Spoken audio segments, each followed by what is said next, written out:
casa, una iniciativa del Ministerio de Educación. Tercer y cuarto grado de secundaria. Hola, Yamile. ¿Qué miras? Hola, Juliana. Nada, solo estaba volviendo a ver algunas fotos de mis épocas escolares. ¡Cuántos recuerdos! El tiempo pasa volando y antes de que lo sepas, una ya se encuentra extrañando esas experiencias. Enseñanzas, amistades. Interesante.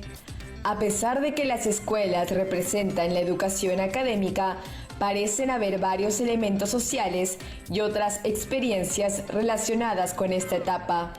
Yamile, ¿puedo preguntarte cuál era tu curso favorito en la escuela? Déjame pensarlo. Ya sé, el recreo. ¿Recreo? No es un curso válido. No procesa la información. Sistema lógico fallando. Sistemas lógicos fallando. Juliana, cálmate. Era solo una broma. El recreo no es un curso del colegio, pero también supone un momento importante para las chicas y los chicos. Un tiempo para conversar con nuestras amistades y también para jugar, mover un poco nuestro cuerpo antes de seguir aprendiendo.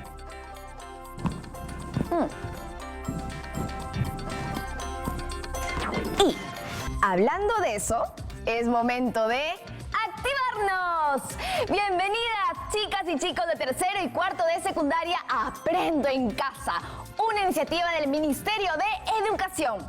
Estirémonos un poco antes de comenzar a nuestras investigaciones el día de hoy.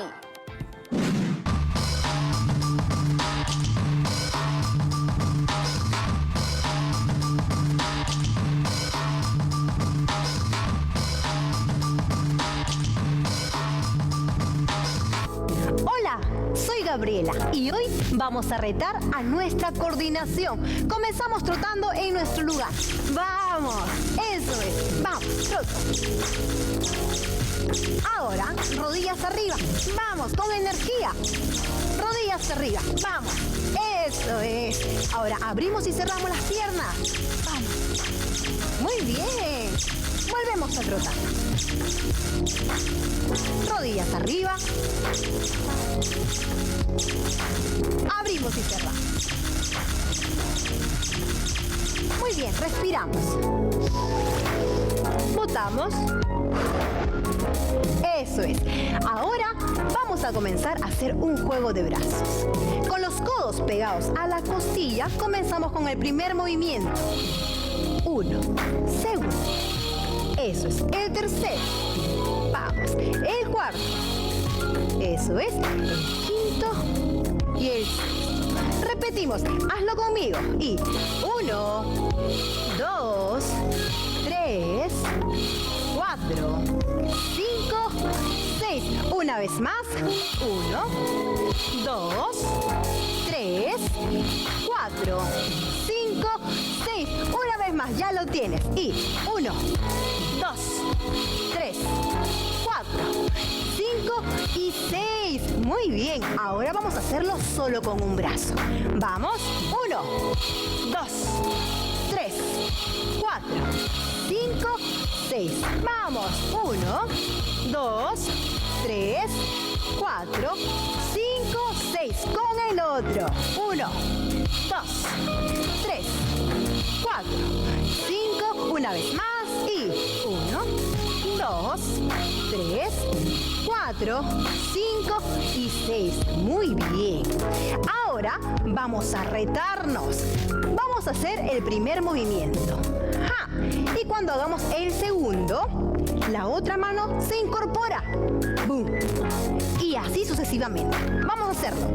1, 2, 3, 4, 5, 6, 7. Una vez más. 1, 2, 3, 4, 5, 6, 7. Muy bien, el reto es que tú lo hagas más rápido cada vez. Recuerden que los retos siempre nos llevan a esforzarnos un poco más y lograr cosas que tal vez en un inicio no pensábamos que pudiéramos hacer.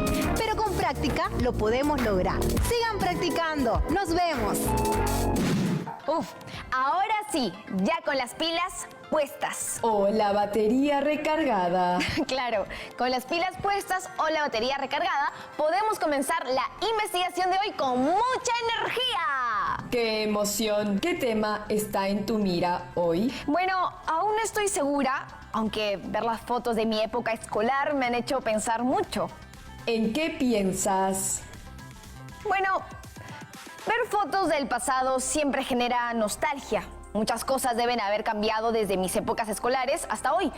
Pero en especial me imagino que la más grande diferencia entre mi experiencia y la de las chicas y los chicos que hoy están en secundaria es que la tienen que hacer durante el contexto de la pandemia del COVID-19. Es posible que la pandemia no haya sido lo único que haya producido cambios significativos en la educación. Tienes razón, Gugliana.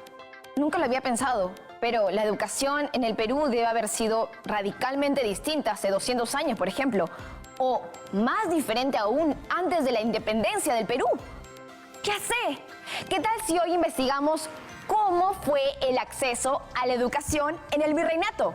Las cosas deben haber sido muy distintas en aquel entonces. Ciertamente, en la época colonial, las costumbres y leyes eran muy distintas a las que tenemos hoy. Una época en la que las personas tenían modos de pensar y de vivir muy distintos a nuestra época actual. ¿Cómo iniciamos la investigación? Bueno, pensar en cómo era la educación antes de la independencia me ha hecho especular bastante. Creo que sería divertido preguntarles a nuestras amigas y amigos alrededor del Perú qué opinan respecto a este tema, para luego contrastarlo con los resultados de nuestra investigación. Gugliana, prepara el enlace. Preparando enlace, reticulando vértices, estableciendo comunicaciones. Voy a recorrer todo el país, de norte a sur, de este a oeste, para hablar con las chicas y los chicos de tercero y cuarto de secundaria. Hoy vamos al departamento de Cusco, Lima, para hablar con Ana y Jesús. Hola, Yamile. Hola, Yamile. ¿Ustedes qué tal? ¿Todo bien por aquí? Igual, aquí. Qué bueno oírlo. Los llamo porque hoy hemos comenzado una investigación. Queremos descubrir cómo era la educación en el Perú durante la época del virreinato, cuando aún era colonia de España. Antes de investigar, queríamos recolectar algunas opiniones. ¿Cómo creen que era la educación durante la época del virreinato? No existía igualdad de oportunidades para acceder a la educación. Había diferencias entre hombres y mujeres. Entre clases sociales, solo los más dominantes tenían acceso a la educación. También existían diferencias entre blancos, mestizos e indígenas. Durante la época colonial, las universidades estuvieron administradas por el clero. La iglesia tuvo un papel fundamental en la educación, ya que por medio de ella se impartió la enseñanza y se difundió la cultura por medio de centros educativos como la biblioteca, los colegios y las universidades. Ideas muy interesantes. Ciertamente mucho debe haber cambiado desde aquel entonces. Más cosas de las que imaginamos. Una pregunta más. En esa época, ¿creen que todas y todos tenían acceso a la educación? La mayor dificultad era que no todos tenían la oportunidad de educarse. Los más relegados fueron los llamados indígenas, que eran los nativos descendientes directos del pueblo. Las dificultades que existieron en esa época fueron la discriminación y la pobreza. Ellas fueron las causantes de que no haya educación para todas y todos. Las consecuencias que se dieron fueron que, como las personas no tenían educación, no podían hacer ninguna queja ni luchar por ellos, ya que automáticamente se les juzgaba. Muchas gracias por las respuestas, Ana y Jesús. Han coincidido con algunas de las sospechas que yo también tenía sobre la educación en la época colonial. Y ahora nos hace falta investigar y verificar la información. Espero que desde sus casas nos puedan acompañar en esta investigación. Ya volvemos en Aprendo en Casa.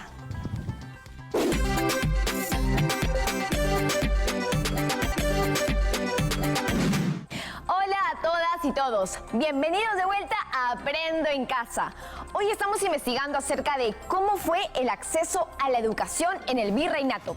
Nos preguntamos esto tras reflexionar un poco acerca del impacto que puede causar en nosotros la escuela. Es un gran momento para socializar con otros jóvenes y también para formarnos como ciudadanas y ciudadanos. En palabras de la UNESCO, la educación es el medio principal para que toda persona pueda desarrollar sus capacidades, habilidades y participar activamente en la sociedad. ¿Sabes, Googleana? Es hora de profundizar en nuestra investigación. Llamemos a nuestra profesora. Me parece una buena idea. Contacto localizado. Proyectando videollamada. Hola, Yamile. Hola, profesora. Qué gusto tenerla aquí hoy. El gusto es mío. No hay nada como ayudar a resolver las dudas y curiosidades. ¿Qué temas investigas hoy? Hoy comencé recordando las épocas del colegio. Siguiendo esta línea de pensamientos, pensé que la igualdad de oportunidades para educarnos es algo tan importante que aunque seguimos en proceso de construir un país con total igualdad de oportunidades, hemos avanzado bastante desde, digamos, la época del virreinato. Ciertamente, Yamile. Considerando que estamos hablando de hace siglos, antes de que el Perú naciera como república, luego de su proceso de independencia. Es cierto. Entonces, ya que estamos en la etapa más reciente de un proceso que ha ido transformándose a través de siglos, pienso que conocer sobre cómo se ha ido transformando el sistema educativo sería muy valioso para comprender el camino en el que nos encontramos hoy. Por supuesto. Entonces, ¿te interesa investigar cómo era la educación en la época del virreinato y cómo ha ido evolucionando? Sí. Antes de iniciar, debemos recordar y tomar en consideración que el pasado era una época muy distinta a la actualidad. No podemos juzgar el pasado con base en los criterios que hemos formado hoy.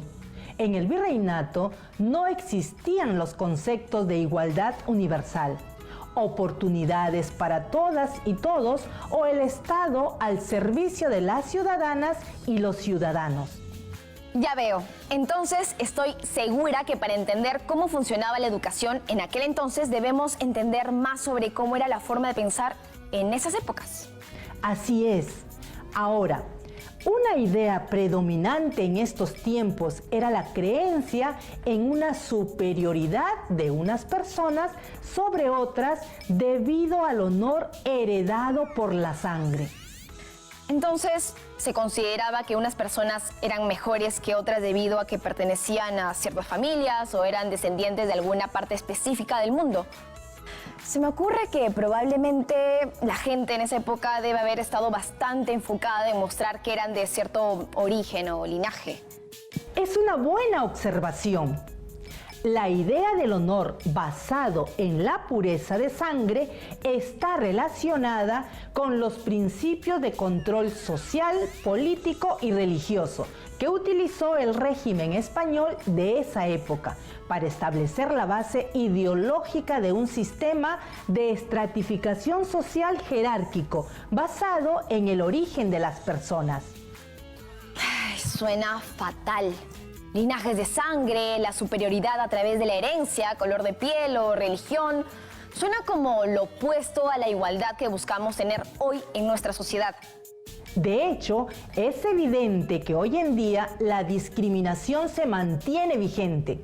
Aunque ya no hablemos de linajes, varios motivos de discriminación parecen partir de los orígenes en los que nacen y se forman miembros de distintas comunidades. Veamos este gráfico que le estoy mandando a Googleana. Proyectando gráfico. En esta encuesta realizada por el Ministerio de Cultura, podemos ver algunas de las principales razones por las cuales las personas se sienten víctimas de discriminación en el Perú hoy en día. Color de piel, nivel de ingresos económicos, rasgos físicos, lugar de procedencia, forma de hablar y sus costumbres. Es realmente decepcionante notar que cientos de años después del virreinato, algunas formas de pensar se mantengan iguales. Quedan rezagos, es cierto. Aún así, en la época virreinal, estos conceptos estaban mucho más establecidos, por razones sociales. Una persona blanca recibía mejor trato y más oportunidades que una persona indígena o mestiza. Además, esto definía el posible acceso a la educación de peruanas y peruanos. En documentos virreinales se evidencia que había una intención, por ejemplo, de que a personas que no tuviesen linaje español no se les permitiera estudiar. En esta real cédula, el rey se refiere a una carta que le escribió el virrey, quejándose de los abogados de oscuro nacimiento, es decir, las personas denominadas sambo, mulatas y otras castas.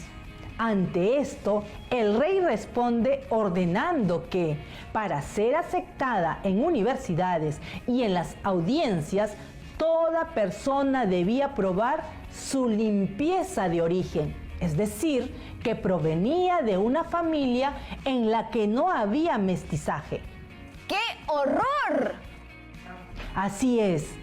En esta otra real cédula de 1752 se indican prohibiciones para matricularse en la Universidad de San Marcos para las personas que sean catalogadas como mestizas, zambas, mulatas y cuarteronas, e incluso planteaba anular los títulos obtenidos por las personas catalogadas de esta manera, que ya estuviesen graduadas. Estas leyes se hacían por voluntad del rey. Por ello, fíjense en la última línea del documento, dice: que tal es mi voluntad, yo el rey. Todo eso es realmente injusto. Si las personas no podían educarse ni representarse a sí mismas, era como dejar la cancha dispareja para que los españoles de linajes europeos mantengan el control. No solo se hacían diferencias basadas en el color de la piel y el linaje, sino también por el sexo de las personas. Cuando se abrieron las primeras escuelas en el Virreinato del Perú, no se permitía que mujeres y hombres recibiesen la misma educación. ¿Qué? ¿Por qué? En 1594 se dio una orden oficial en Lima por la cual los profesores licenciados no debían aceptar en sus escuelas niñas para enseñarles a leer ni a rezar, porque no se consideraba decente que estudiaran junto con los niños. Entre otras palabras, iba en contra de las normas sociales establecidas y aceptadas. Debido a esto, la sociedad colonial peruana tuvo que crear escuelas separadas para las mujeres. ¿Qué tiene de indecente? Hoy en día la mayoría de colegios son mixtos, con mujeres y hombres estudiando juntos. Además, esta experiencia compartida ayuda a formar el respeto a las diferencias. Como dijimos anteriormente, los valores hace cientos de años eran muy distintos a los que encontramos hoy en día. Esta separación de educación entre sexos fue fundamentalmente algo instaurado por la Iglesia, que fue la responsable de la creación de los primeros centros educativos en nuestro país. Y ya que tenían el control sobre la educación, la aprovecharon para evangelizar a la población indígena según las doctrinas del catolicismo traído de Europa. Veo que todo era muy difícil, ¿no, profesora? Si no venías de una familia que haya probado la pureza de su linaje, y peor, aún si eras mujer.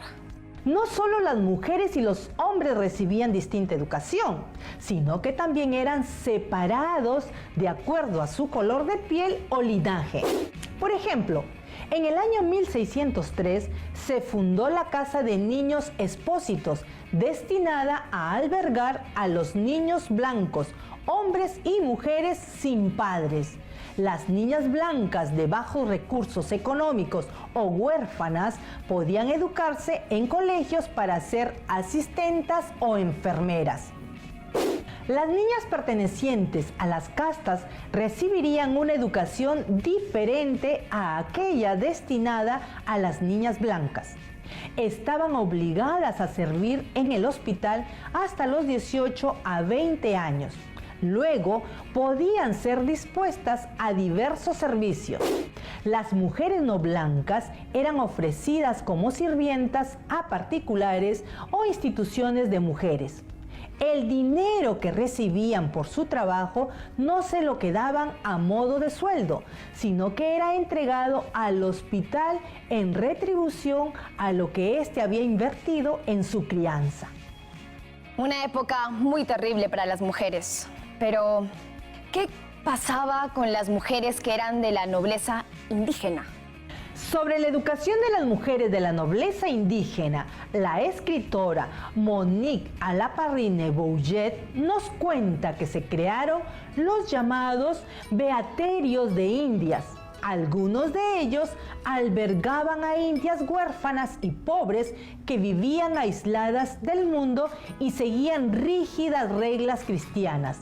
En el Cusco existieron 7 beaterios. El pasado suena como una lección que debemos aprender. ¿Cómo fue el proceso de cambiar estas ideas? La situación empieza a cambiar con la llegada de nuevas ideas a la sociedad colonial, entre ellas las promovidas por la Ilustración, que fue un movimiento intelectual del siglo XVIII, cuyos ideales fueron la razón y la ciencia. Estos ideales fueron acogidos por varios intelectuales criollos que pidieron reformas en el sistema colonial sin romper aún con el Imperio Español. La Ilustración resaltaba la necesidad de que el acceso a los colegios mayores y universidades estuviera determinado exclusivamente por el talento y la aplicación del alumno y no por la alcurnia o el origen. La educación es una oportunidad de conocer el mundo alrededor nuestro, de explorar nuevas ideas y desarrollar herramientas para cuidar y mejorar nuestra comunidad. Sin acceso a la lectura, esto es difícil de realizar. Aquí podemos ver que en el siglo XVIII, con la llegada de la Ilustración, sucedieron cambios significativos, o al menos el inicio de cambios significativos. A pesar de que nuestros conceptos han cambiado sobre el derecho a la educación, aún nos falta alcanzar las metas planteadas por nosotros mismos como nación. Y cuando sucedió la independencia del Perú, ¿hubo algún cambio significativo en las oportunidades educativas para peruanas y peruanos? De hecho, sí. Fue el mismo José de San Martín quien puso énfasis en la instrucción pública como la primera necesidad de las sociedades y consideró la inclusión de las poblaciones indígenas. Muy bien. Es absurdo que se haya diferenciado a las personas de acuerdo a sus orígenes. Y peor aún, después de la independencia. Ahora sabemos que todas y todos somos ciudadanas y ciudadanos peruanos con los mismos derechos y las mismas oportunidades. Ahora sí, pero en el virreinato existió el temor de las élites. Algunos historiadores sostienen que estas élites creyeron que si los hijos de los caciques aprendían a leer y escribir, ¿qué evitaría después que aprendieran más y se igualaran a los españoles? Ya veo. La mejor manera de combatir la opresión es a través de la educación. La educación solía ser considerada un privilegio y ahora lo vemos como un derecho fundamental. Profesora, muchas gracias por ayudarnos a entender esta parte de nuestra historia y conocer cómo la educación fue gradualmente abriéndose a más personas, pasando de ser un privilegio a ser un derecho. Ha sido un gusto, Yamile. Hasta la próxima. Hasta la próxima. Intenso día. Hoy comenzamos nuestra investigación preguntándonos acerca de cómo era la educación en el pasado en el Perú. Comenzamos investigando desde la época del virreinato. Lo que descubrimos fue que la mentalidad de la época impedía que todas las personas tuvieran igual oportunidad de educarse. En esas épocas tenían valores muy distintos a los de hoy, que buscamos crear igualdad de oportunidades para todas y todos, y en la que vemos el valor de una población educada para formar una mejor comunidad. Más bien, Durante el virreinato parece que mantener a la población sin aprender a leer ni escribir era una estrategia de control. Con la llegada del movimiento de la Ilustración, estos conceptos fueron cambiando y empezó a valorarse la capacidad de las personas y no su linaje u origen. El resultado de esto fue logrando cambios hasta que llegamos a independizarnos y fomentar aún más la igualdad entre nuestras ciudadanas y ciudadanos. Vaya camino que ha sido y vaya camino que hace falta aún. Es lamentable ver que algunas prácticas discriminatorias aún se mantienen dentro de nuestro país.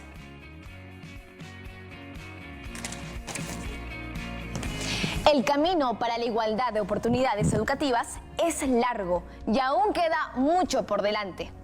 Espero que todas y todos hayamos sacado provecho de esta lección. Creo que tenemos mucho por reflexionar. Podemos comenzar, por ejemplo, valorando la educación a la que podemos acceder y recordar que este no es un privilegio, sino un derecho que debe ser compartido con todas y todos nuestros compatriotas. ¡Viva el Perú! ¡Hasta la próxima! ¡Chau, chau, chau, chau, chau!